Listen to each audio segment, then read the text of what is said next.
Hi, I'm Neil Peterson with LED Lighting Supply. Today I'm going to talk to you about replacing 1000-watt metal halide high bays. We have our standard linear option. We have a UFO high bay version, and we also have our high temperature versions that are available for replacing 1000-watt metal halide. All these fixtures can come in standard voltage or 480 volt, depending on what you have.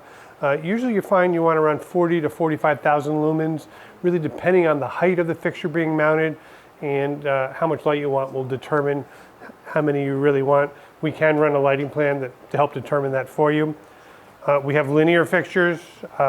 We have linear fixtures that are IP65 and above in case that's required. We have our standard UFO high bay. This is our industrial grade version.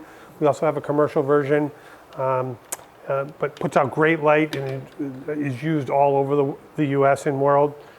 In our high temperature high bay, this is an ideal monster where you've got 176 degree Fahrenheit applications where your heat can get up that high, but this will give you great light for a long time.